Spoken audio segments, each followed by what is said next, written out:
Hi hello and నమస్తే welcome to box office. Akkineni Nagarjuna Kubera సినిమాతో ప్రేక్షకుల ముందుకు వచ్చిన విషయం తెలిసిందే. ఈ సినిమా తర్వాత ఆగస్టు 14న కూలీ సినిమాతో ఆడియన్స్ ముందుకు వచ్చేందుకు రెడీ అవుతున్నాడు. అయితే కుబేర సినిమా రిలీజ్ సందర్భంగా మీడియా ముందుకు వచ్చిన నాగార్జున తాను చేయబోతున్న క్రేజీ ప్రాజెక్టులు ఏంటి అనేది తెలిపాడు. దీంతో నా క్రేజీ లైనప్ పై ఇప్పటి నుంచే మరింతగా క్యూరియాసిటీ పెరిగింది. ఇంతకీ నా క్రేజీ లైనప్ ఏంటి? నాగార్జున 100వ సినిమా గురించి ఎప్పటి నుంచో అభిమానులు ఆతృతగా ఎదురు చూస్తున్నారు. ఇప్పుడు ఈ మైల్ స్టోన్ మూవీకి రంగం సిద్ధమవుతోంది. కోలీవుడ్ డైరెక్టర్ రా కార్తీక్ చెప్పిన స్టోరీ నచ్చడంతో నాగ్ గ్రీన్ సిగ్నల్ ఇచ్చారంట.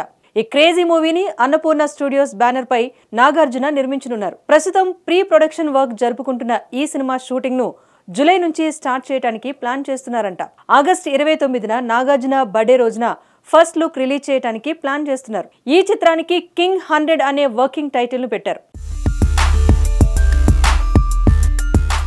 ఈ సినిమా తర్వాత ప్రముఖ నిర్మాత Harika and Hasini creations banner లో ఓ సినిమా చేయబోతున్నారు. అలాగే మరో ప్రముఖ నిర్మాణ సంస్థ పీపుల్స్ మీడియా ఫ్యాక్టరీలో కూడా నాగ్ ఓ సినిమా చేయబోతున్నారు. ఈ రెండు చిత్రాలకు సంబంధించి కథా చర్చలు జరుగుతున్నాయి. దీనికి డైరెక్టర్స్ ఎవరు అనేది ఇంకా ఫైనల్ కాలేదని నాగార్జున స్వయంగా మీడియాకు తెలిపారు. ఈ రెండు నిర్మాణ సంస్థలతోనే కాకుండా మరో ప్రముఖ నిర్మాణ సంస్థతో కూడా నాగార్జున ఓ మూవీ చేయబోతున్నారని తెలిసింది.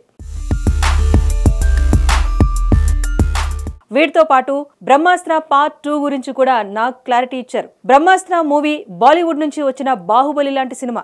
ఈ సినిమాను కరణ్ జోహార్ ప్రొడ్యూస్ చేస్తే దర్శకధీరుడు రాజమౌళి సమర్పకుడిగా వ్యవహరించడం విశేషం.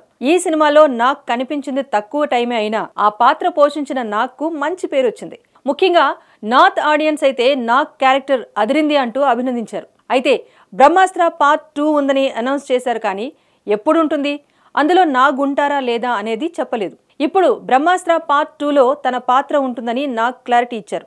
ఇలా నాగ్ లైనప్ క్రేజీ సినిమాలతో సూపర్ అనేలా ఉంది. మరి ఈ సినిమాలతో ఏ రేంజ్ సక్సెస్ సాధిస్తారో చూడాలి.